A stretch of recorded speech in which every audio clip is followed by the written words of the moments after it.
Баршаңызға сәлем қыздар, сіздермен бірге Ақерке. Бүгін кешкі асқа өте дәмді, ерекше тағам мясо по-тайскийдің рецептімен бөлісемін. Міндетті түрде видеоның соңына дейін қарап, менің YouTube парақшама тіркеліңіздер.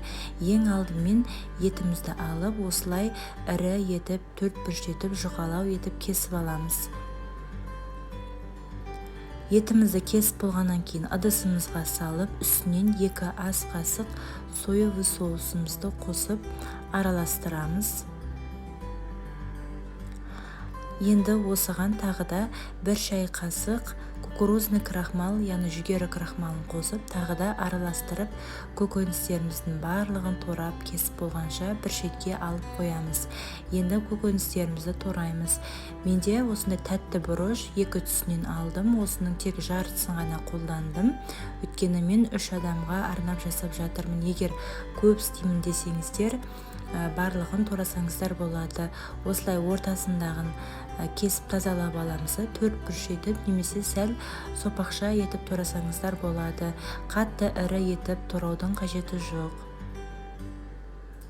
Тәтті бұрыштарымыздың барлығын турап дайындап болғаннан кейін пиязымызды да тураймыз. Мұнда видеода 2 пияз болып тұр. Мен одан кейін тағы да 1 пияз ашыған болатынмын. Бұны да дәл видеодағыдай ірі етіп кесіп шығамыз, немесе тәтті бұрыш сияқты 4 бөлшектеп кессеңіздер болады. Пиязы көбірек болғаны дұрыс.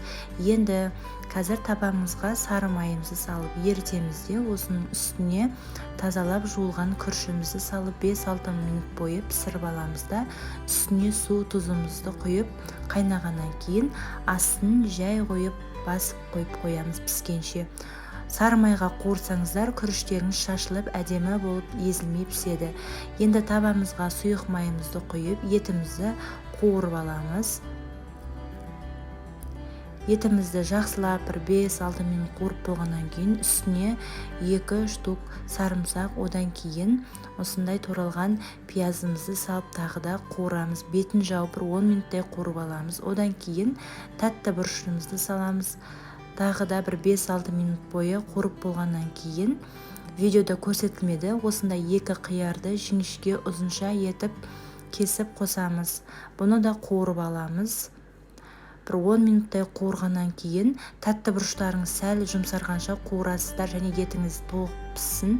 Одан кейін үстіне осылай 2 ас қасық соевый соус қостым.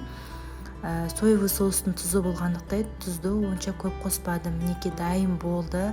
Мясо по-тайски дайын болды. Өте дәмді, күріші де езілмей пісті. Міндетті түрде жасап көріңіздер. Видеоны соңына дейін қарап болсаңыздар, лайк басып комментарий қалдыруды ұмытпаңыздар. Баршаңызға ас болсын.